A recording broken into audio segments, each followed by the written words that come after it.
El Instituto de Vida Consagrada Discípulas de Jesús presenta a la Madre Isabel de la Cruz Crespo Ruiz con una reflexión que te será de gran utilidad. Te invitamos a que escuches esta grabación con un corazón dispuesto a recibir la palabra de Dios en un clima de fe y oración. En la introducción se nos dice que hay que seguir estos pasos. Primero, pedir el Espíritu Santo. Segundo, hacer la lectura, leer y releer, comparar textos. Tercero, meditar.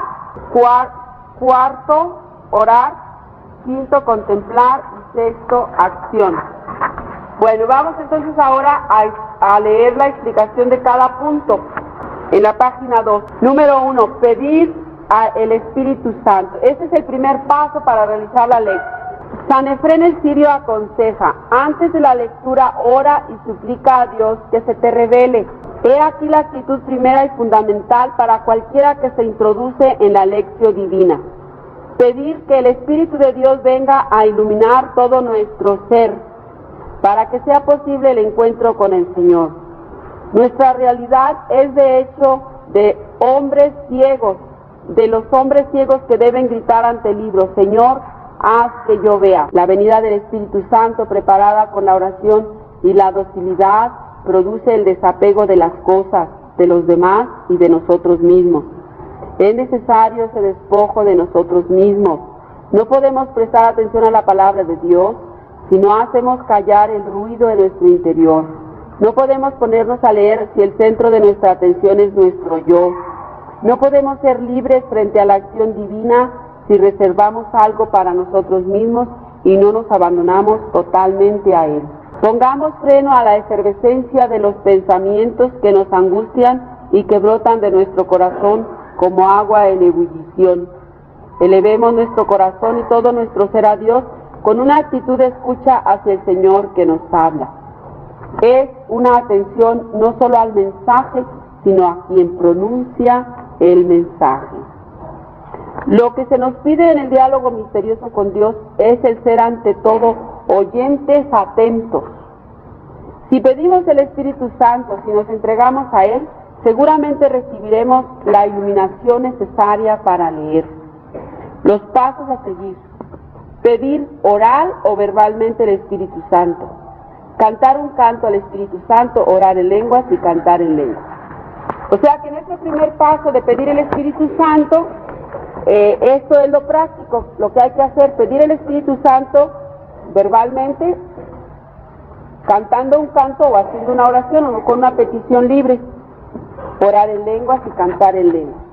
Pero sobre todo, con un gran deseo en nuestro corazón, con un deseo muy ferviente para que el Espíritu Santo venga, ¿verdad? Bueno, número 2, la lectura. ¿Hay alguna pregunta o comentario sobre este primer punto? ¿Todos lo entendemos bien? ¿Todos lo estamos practicando? Si no viene el Espíritu Santo, la lectura de la Sagrada Escritura se queda como, pues, algo intelectual, algo frío, letra muerta. Podemos saber muchísimo de la Biblia, pero no se hace vida en nosotros, ¿verdad? Y no hay revelación en el Espíritu.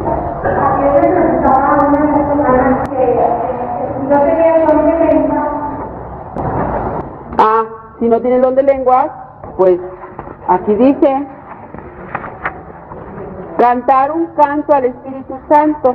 Dice primero pedir oral o verbalmente el Espíritu Santo. Y además, si tienes el don de lenguas, pues orar en lenguas y cantar en lenguas. Empiecen a hacer boruquitas y el Espíritu Santo les da el don, ¿verdad?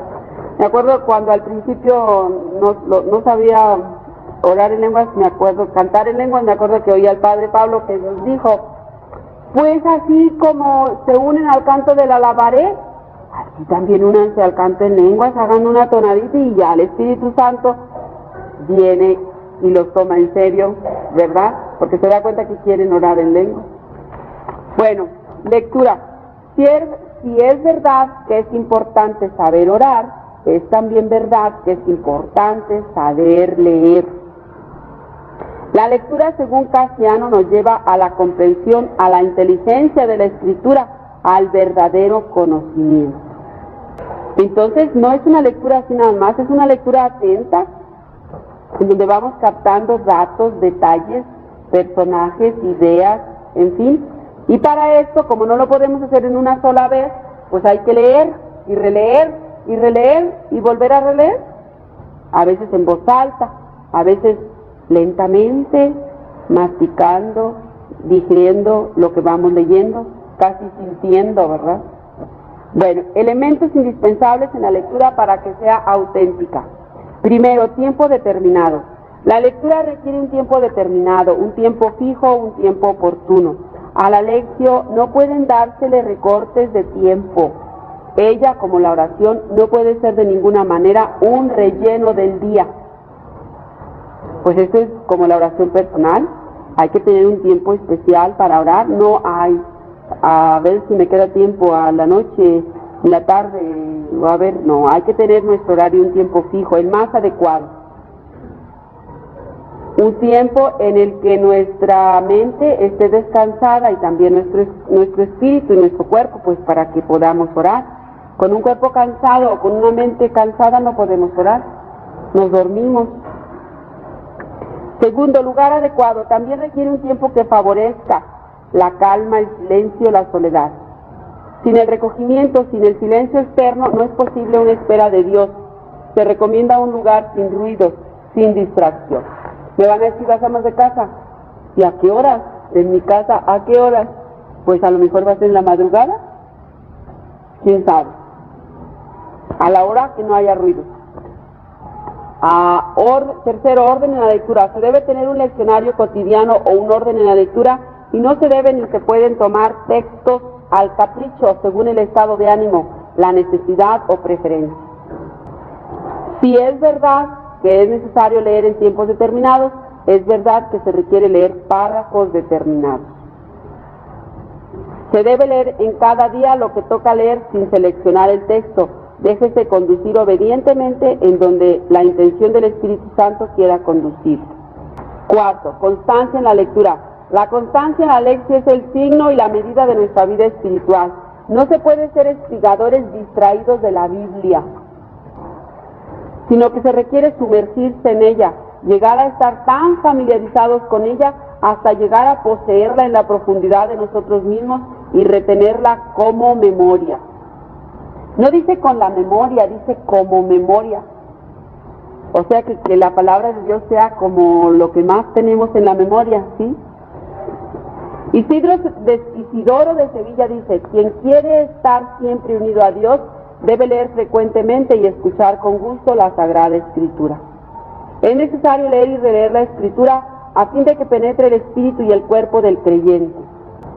Los padres antiguos tendían a una tal asiduidad que se aprendían de memoria los textos de la Escritura.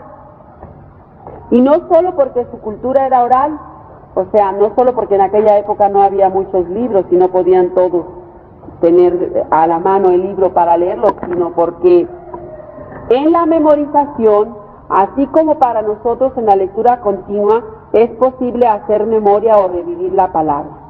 Ya el autor del Salmo 119 musitaba, repetía las palabras interiormente, leyendo y releyendo los pasajes de la Escritura. Leer y releer la Escritura, musitar interiormente, leyendo y releyendo, buscar textos paralelos, concordancias y las explicaciones al pie de página de la Biblia, esto nos hará lectores asiduos de la palabra, hombres y mujeres de la palabra. Fíjense, yo me acuerdo allá en los primeros años cuando teníamos mucho el estudio bíblico, todos los días en la casa teníamos que traer un texto de lo que habíamos sacado de la lectura, de nuestra oración personal, escribíamos en un papelito un texto y ese texto nos lo andábamos aprendiendo durante todo el día. Si estábamos en la lavandería, pues ahí lo pegábamos. Si estábamos en la cocina, pues ahí lo pegábamos. Si íbamos en el coche, pues ahí lo pegábamos. Y todo el día, todos los días nos memorizábamos algo. Una parte, un verso, dos versos, a veces textos largos de la palabra de Dios. Y es que eso es tan bueno, porque ya cuando tú quieres orar, Pues donde quiera puedes orar, ahí traes ya los datos, es como una computadora, ahí traes la memoria, ¿verdad? Estás en tiempo de aprieto, a la hora del dolor y la enfermedad, pues en ese rato ni ganas tienes ni puedes estar leyendo la Biblia, porque ¿qué vas a poder? Pero si traes los textos ahí adentro, ya ves, mi pastor, nada me falta. Por prados de fresca hierba me apaciente, es aguas tranquilas me conduce. Aunque pase por valle tenebroso, ningún mal temeré. Cuando tienes miedo en la noche, cuando tienes un apuro, una angustia, el Salmo 91, el Salmo 127, cuando quieres alabarle al Señor y cantarle con gozo en tu corazón, cuando vas en el coche o en el autobús, el Salmo 145, el Salmo 45, en fin, ¿verdad? Necesitamos que la palabra se haga memoria en nosotros, ¿sí? Bueno, cuarto, ¿o dónde vamos? En el quinto, la lectura se ha de hacer con todo el ser. Leer el texto no basta en la lectura, dice Guillermo de Firmat. Es el Padre, el Hijo y el Espíritu Santo que hablan. Oh dulce coloquio. Se trata de escuchar la palabra. Se trata de escuchar la palabra de manera vital. La lectura se ha de hacer con todo el ser, con el cuerpo, porque normalmente se pronuncian las palabras, también con los labios, con la memoria que las fija en la inteligencia y comprende su contenido, su sentido. El fruto de esa lectura es la experiencia con Dios. Nuestra actitud puede sintetizarse en esta frase: habla, Señor, que tu siervo escuche. Esta experiencia de Dios a veces es tan profunda que nos puede llevar al llanto, como el pueblo de Israel, que a la lectura de la palabra hecha por Esdras lloraba. En el libro que estamos sintetizando, en otros capítulos habla mucho de que había unos monjes que decían que si no tenían la experiencia de las lágrimas no habían hecho bien su lectura. Bueno, eso me parece una exageración, pero porque además hay personas que no son tan emotivas, aunque este llanto que nos da el Señor a veces en la palabra no es cuestión de emociones, ni es algo de las emociones, es algo del espíritu, es una experiencia de espíritu a espíritu, y es tan fuerte que viene el llanto del gozo, de la expectación de sentir a Dios, de palpar a Dios, ¿verdad? Pero sí, esta es una experiencia fuerte, y si los monjes en esa experiencia, pues yo creo que es una experiencia que debemos buscar, porque dicen que las mujeres somos muy lloronas, pero bueno, los hombres, los monjes, muy varoniles y muy fuertes, y sin embargo, ellos promueven, dicen que es bueno este llanto en el espíritu, dicen, así lo llaman. Pero no es más que el producto de esta experiencia de Dios tan profunda, ¿verdad? Como el pueblo de Israel, ¿sí se acuerdan de ese pasaje? Cuando dice que Esdras se pasó todo el día leyendo la palabra de Dios y el pueblo de pie todo el día escuchando, y que era tan fuerte el impacto porque tenían años y años de no leer, de no escuchar la palabra de Dios, que soltaron el llanto, ¿verdad? Del gozo, de la presencia de Dios en su palabra. Número 6, leer con una actitud de fe. La palabra de Dios, de hecho, se nos ha dado con el fin de edificación espiritual y de la caridad, no con el fin de la cultura o la erudición. Entonces, hay que leer la Biblia con una actitud de fe. Fíjense, la Biblia no es un libro de historia, aunque trae mucha historia. No es un libro de geografía, aunque trae mucha geografía. No es un libro de matemáticas, aunque trae muchos números. No es un libro de biología, aunque trae también de ciencias naturales, aunque trae también mucho sobre la naturaleza. No es un libro de relaciones humanas, aunque trae mucho de relaciones humanas. No, la Biblia no es un libro científico. Es una carta de Dios escrita para ti, para que la leas hoy y mañana y todos los días de tu vida. Entonces la Biblia no se debe de leer con una actitud analítica, como un científico va a desmenuzar ahí las moléculas y los átomos y todo eso. No, así no se lee la Biblia. Ni tampoco la Biblia se lee para decir, ay, estos están equivocados, mira, porque en este libro dice, en este pasaje dice que Jesús multiplicó los panes así y así, y en este otro dice que así y así. O en este pasaje dice que el milagro fue así, así. No, así no se lee la Biblia. La Biblia se lee con una actitud de fe para descubrir lo que Dios me dice hoy a mí, para también cambiar esta o aquella actitud para asemejarme más a Dios. La lectura de la Biblia debe ser en nuestra vida como la gota de agua que cae en la roca. Al principio rebota la gota. Así también la palabra de Dios al principio rebota. ¿Qué es eso de que si te dan una cachetada en la mejilla pon la otra? No. Rebota, ¿verdad? Porque yo tengo la mente del mundo, no la mente de Dios. Pero tanto va a caer esa gota de agua en mi mente y en mi corazón que le va a hacer hoyo. Y no nada más le va a hacer hoyo, sino la va a pulir a la imagen y semejanza de Dios. La palabra tiene que transformarnos, la palabra tiene que hacernos semejantes a Dios, como sus hijos que somos. Entonces por eso la palabra no nada más es para leerla y para meditarla y para oírla, es para vivirla, ¿verdad? Bueno, decíamos que hay que leer con una actitud de fe. Así pues, buscar en la lectura a través de la inteligencia y los medios culturales es bueno, es muy conveniente, pero lo que cuenta es la fe que debe iluminar la inteligencia, fe que es punto de partida y término de la reflexión y que es la única condición indispensable para buscar a Cristo en el texto. No la erudición, sino la unción. No solo el conocimiento de datos y hechos, sino la presencia de Dios. Eso es lo que debemos buscar. Voy a leer esto otra vez. No la erudición, o sea, no el saber mucho datos aquí en la inteligencia, sino la unción. No solo el conocimiento de datos y de hechos, sino la presencia de Dios. Eso es lo que debemos buscar. Pasos a seguir en el momento de la lectura: leer y releer con tiempos de silencio. La primera lectura es bueno hacerla en voz alta. Segundo, buscar textos paralelos, concordancias y explicaciones al pie de página. Todo esto. Bueno, entonces vamos ahora a hacer la práctica. ¿Hay alguna pregunta o algún comentario sobre la lectura? ¿No? Bueno, el texto que vamos a practicar hoy en la lección es el bautismo de Jesús. Dijimos que está en los 3 evangelios sinópticos. El bautismo, capítulo 3 de San Mateo, versículos 13 al 17. Lo voy a leer en voz alta, una sola vez.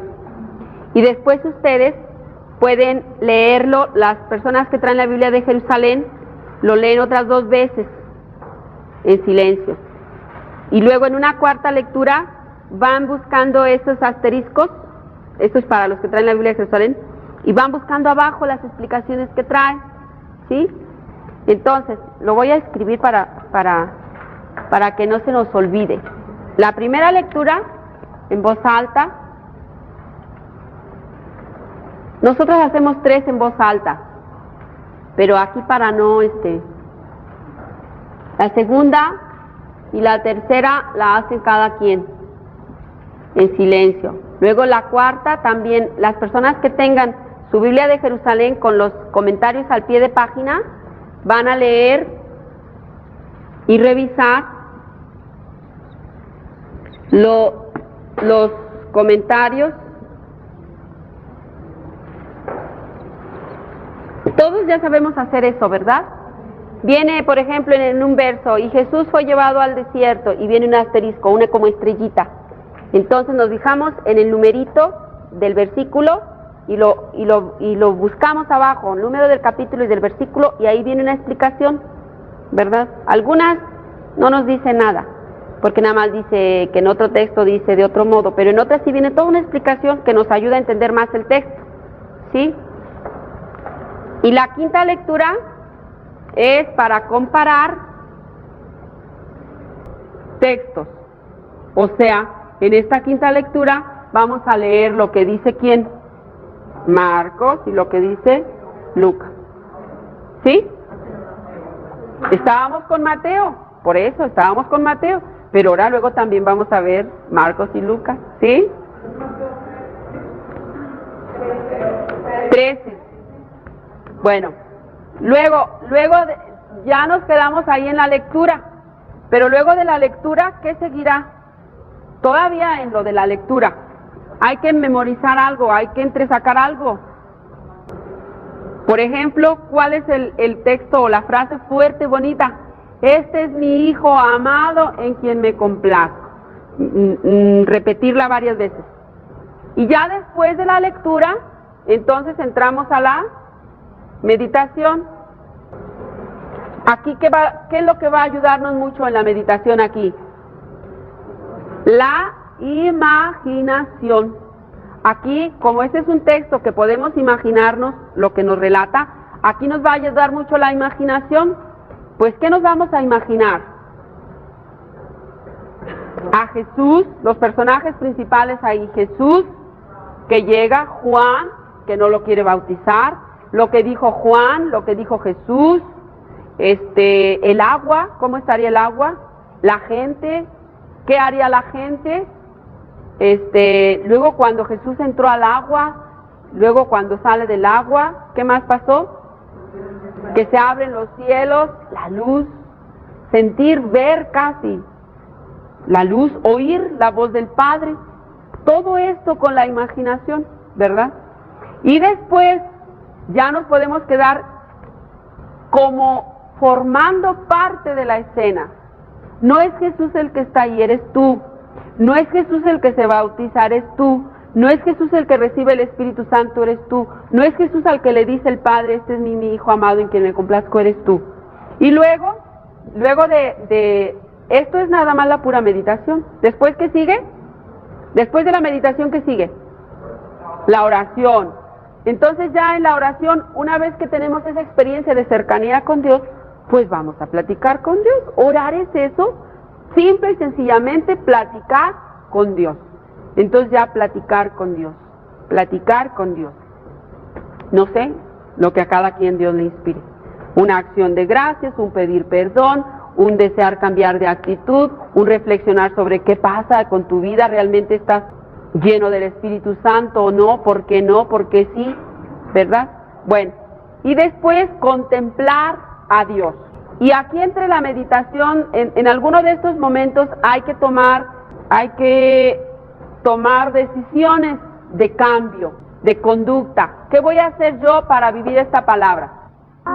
Meditar y luego orar y luego contemplar. En la contemplación, ¿qué vamos a contemplar? A Jesús, al Padre, al Espíritu Santo, ¿qué vamos a contemplar? ¿Verdad?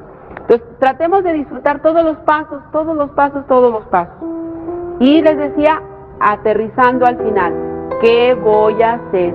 ¿En qué voy a cambiar mi conducta? Al final, el último paso es, ¿cuál? La acción.